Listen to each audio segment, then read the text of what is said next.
If you look at the temple structure, deep inside the sanctum sanctorum, all you will find is a stone. 6 to 7 feet or 9 feet, including the pedestal, etc. A whole lot of people are ridiculing why this much decoration to a stone. What's there in it? How can you worship this dumb stone as God? To all the idiots who are ridiculing idol worshipping, let's talk science, okay? What is it? It's a rock. What is rock? Rock is made up of metals and minerals. If you go to a valley and shout something, what does the rocks do? It will give you an echo.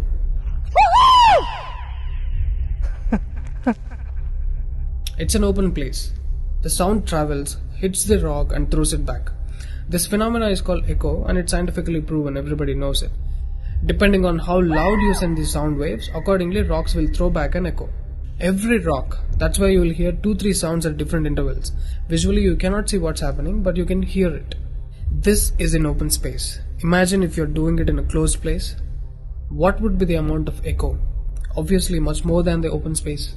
Let's get inside the temple. You will find a linga or a statue made of a rock. And it's placed in a closed wall structure with a Galigopuram on the top. That means a pyramid structure with a tip pointing to the sky. There will be no ventilation. Tight packed and covered with stone walls to a precision where even the light cannot enter. Now, people send some sounds to the rock. Not just today, it's been practiced since thousands of years. They are sending some sounds to the rock continuously, right from the morning to afternoon to evening till night, every day. We all know that sound has a form. To all the lower Q people, I'm going to show you a few experiments where particles form different patterns and forms due to various types of sounds. I saw a beautiful music video in this channel in which they show how water, fire, particles respond to the sound. It's an incredible experiment, you must watch it. It is a film to describe to you the effect of cymatic frequencies. Now, 72% of your body is water, 12% is earth, 6% is air, 4% is fire and the remaining is space. Don't you think this sound has an impact on your system? Look at how drastically the water is responding to the sound. Similarly, fire. In fact, everything in the cosmos responds to the sounds. That's why yogis of the past have always said sound is the basis of existence. Every form is a certain reverberation of sound. If you master the sound, you can play with the 5 elements. That's how the sages of the past used to walk on water, disappear into the air, walk through the walls, etc. In Harry Potter movie, what you have seen is just a fiction story.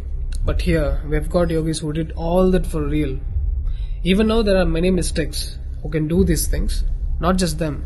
You and I can do it if we attain certain mastery over the sound. You need a perception beyond the senses to do that. For that, you need to do a different level of sadhana. You can't do that in a laboratory through some dumb experiment. All those who tried either ended up neurotic or died an utter failure. Wasted a lot of money in the research. So except Dhyanam, technically there is no other way. Sorry to disappoint the people who are lazy to yoga. Okay, sound. I recommend you to watch more such experiments in YouTube to understand better what I'm trying to say here. Inside the temple, they chant some mantras. What happens is, the sound will touch the stone and bounce back in different directions. Because it's a closed room, the sound has to pass out through the main door. And whoever is standing in front will be completely soaked in that energy. Now, what do they chant? Vishnu Sahasranamam in the morning and Lalita Sahasranamam in the night. There is Shivopasana Mantram, Lingastakam, Am Namah Shivaya, Nirvana Shatakam, etc., which will have different impacts on the human system.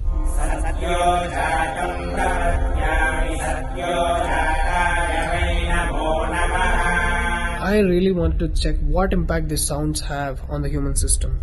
So I went to a neurosurgeon to really experiment and document the impact of these sounds on the human brain, the human system.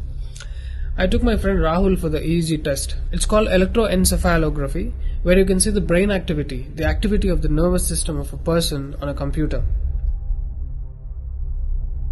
We played Lalita Sahasranamam to him.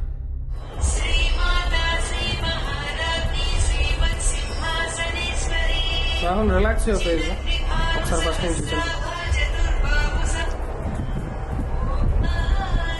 Right.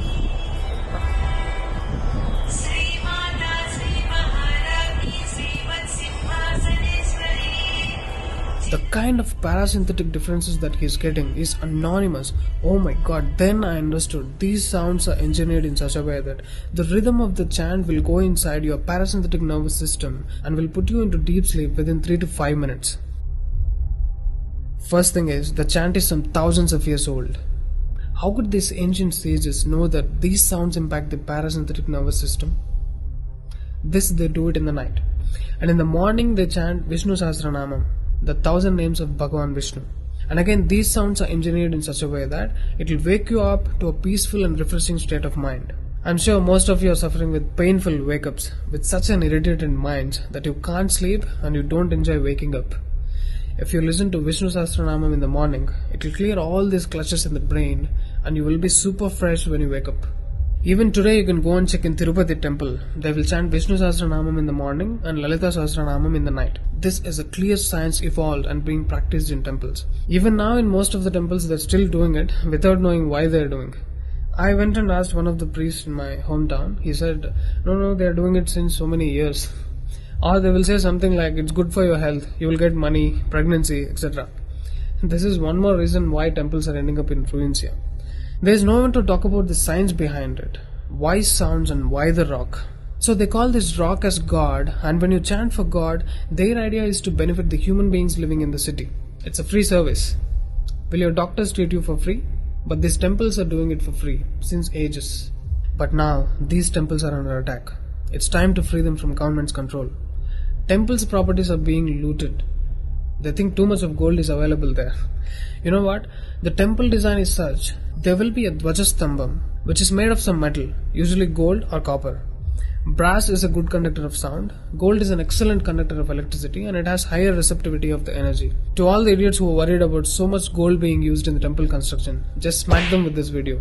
This is a clear science and most sophisticated engineering that even the modern science has no clue of.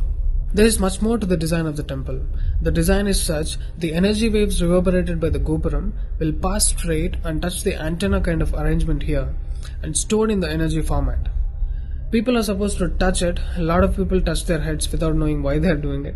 And then you are supposed to walk into the space which is filled with this energy transmitted by the rock inside. Doesn't matter whether you are a Muslim, Hindu or a Christian, you can't escape the energy. You will be bathed in the glory of